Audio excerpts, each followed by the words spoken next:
This is Autoline Daily, the show dedicated to all of you enthusiasts of the global automotive industry. Senator Joe Manchin of West Virginia is so mad, he's threatening to sue his own government. Manchin is angry that the U.S. Treasury Department is going to allow foreign-made electric cars using foreign-made batteries to get $7,500 in U.S. tax subsidies. Manchin says that was never the intent of the law, and he calls it a betrayal. Those EV subsidies are part of the Inflation Reduction Act, which was written to generate EV manufacturing jobs in the United States. The Treasury is expected to release its final rulings on the subsidies today, and then we're going to find out if Manchin is really going to go on the warpath. Tesla is looking to build yet another battery plant in the U.S., and this time it could partner with Chinese battery maker CATL. Bloomberg reports it's going to be similar to the deal CATL has with Ford, where Tesla would own and operate the plant while licensing technology from CATL. It could be built in Texas, but a location has not been finalized yet. If the deal goes through, look for a political backlash in both the U.S. and China.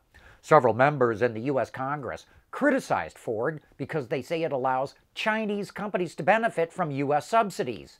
And China's Xi Jinping recently criticized CATL for growing too quickly. Maybe that's why Elon Musk is reportedly going to meet with Chinese Premier Li Qiang next month. And you know, Mr. Musk seems to have a knack of getting what he wants from the Chinese government.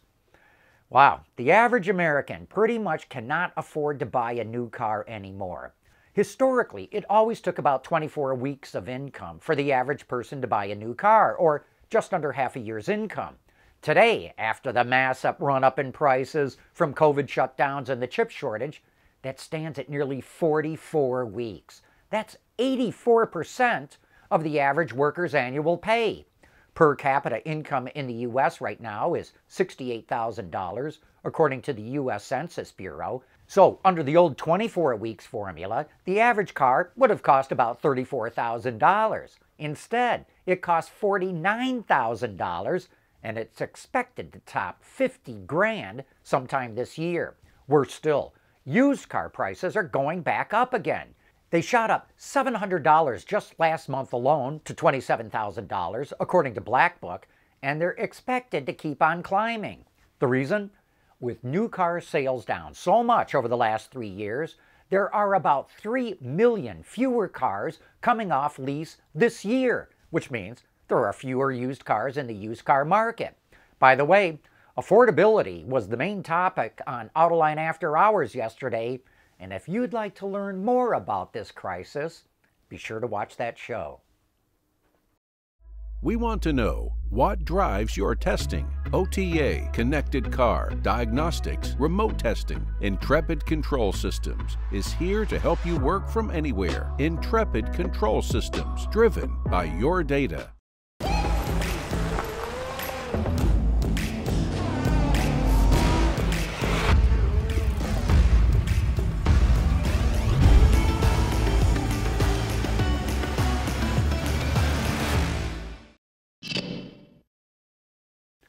Lamborghini has been teasing its first plug-in hybrid for the last couple of weeks, and now it's finally showing it off. Called the Revuelto, it's powered by a 6.5-liter 12-cylinder engine that's paired with an 8-speed dual-clutch transmission and 3 electric motors. 2 of the motors control each of the front wheels, and the third motor is integrated into the transmission that supplies power to the rear. The setup combines for 1,001 horsepower, a 0 to 100 kilometers an hour time of just 2.5 seconds, and a top speed of 350 kilometers an hour. That's 217 mph.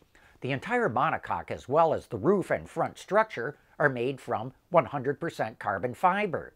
The rear structure, which surrounds the engine and suspension, is made from aluminum.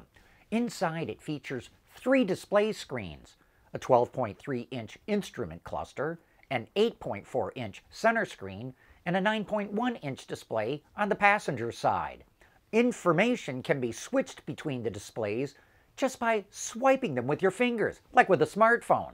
The Revuelto goes on sale next year, but we still don't know what it's going to cost. Of course, you know the old saying, if you have to ask. Cadillac's going to pamper its customers who want to buy its $300,000 plus hand-built Celestiq with a special purchasing experience. It refurbished one of the buildings at the GM Tech Center in Warren, Michigan that was designed by world-renowned architect Eero Saarinen. They call it the Cadillac House at Vanderbilt, named after Suzanne Vanderbilt, who worked at GM starting in 1955 and was one of the very few women in automotive design at that time. A concierge will meet customers and take them through the design process, or if they can't make a trip to the Cadillac House at Vanderbilt, they'll go through a virtual experience to customize and personalize their car with a Cadillac designer who's assigned to them. The facility opens at the end of the summer, and deliveries of the first models start in late spring of next year. Kia revealed images of its upcoming EV9 electric SUV earlier this month, and now it's giving us more details about the powertrain. 2 battery packs are available. The standard rear drive model gets a 76.1 kilowatt-hour battery paired to a 160 kilowatt electric motor. The rear drive long range and the all-wheel drive versions get a 99.8 kilowatt-hour battery. The rear drive long range comes with a 150 kilowatt electric motor, while the all-wheel drive model has 2 electric motors with a combined 283 kilowatts. Kia only revealed the range of the rear drive long range model, 541 kilometers, or 336 miles, and that's based on the WLTP cycle. And that's with 19-inch wheels, because 20 and 21-inch wheels are also available. It features an 800-volt charging system, which provides 239 kilometers, or 148 miles of range, in just 15 minutes. A GT line model is also available, with different front and rear fascias, different wheels, and an exclusive design pattern for the grille lighting. The GT line also comes with Kia's Highway Driving Pilot, which provides Level 3 autonomous driving where it's legal. Kia will start taking pre-orders for the EV9 in South Korea in the second quarter and will launch it in global markets in the second half of the year. At Schaeffler, we pioneer motion. Electrifying mobility, manufacturing smarter, reducing CO2 emissions, making energy production clean. Schaeffler pioneers motion to advance how the world moves.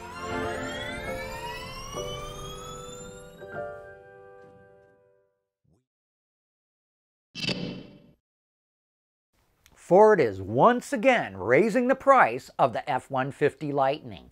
The Pro model now costs just under $60 grand, which is $4,000 more than before. The Lariat model gets a $1,500 price hike and now starts at $76,000, and the Platinum version costs over $98,000, which is a $1,200 increase. Ford says it raised prices because of current material costs, market factors, and supply chain constraints. You know, plug-in hybrids are a great bridge technology to pure battery electrics as long as their owners plug them in. But research from the International Coalition on Clean Technology found that in Europe, PHEV owners drive on electric power less than half the time that they drive. In the US, it found that PHEVs actually consume 42% to 67% more gasoline than the EPA thought they would. That's why Toyota, which is heavily committed to hybrids and PHEVs, is developing an automatic charging system for homeowners. That way, owners could just drive into their garages and the system would automatically start charging their cars. Toyota is researching whether it should be a wireless system or whether it should physically touch the car, and it wants a system that provides robust reliability. Toyota is still trying to figure out what it's going to do for apartment dwellers. No word yet on when the system might be ready, but it's developing the system for future models. And one last item before we go. Tesla is expanding its brand with another brand new product. But this one isn't a new car, it's a beer. The company just launched its own beer in Europe called Giga Beer, which is a Pilsner brewed in Germany with a 5% ABV. The bottles have a sleek design inspired by the Cybertruck, and like most Tesla products, it ain't cheap. It costs nearly $100, a 3-pack, 3 11-ounce bottles. You can only buy 1 pack at a time, and it's only available in Europe. And if any of our European viewers out there get a chance to knock one back, let us know what you think about it. And on that high note, we wrap up today's report. Have a great weekend, and thanks for watching.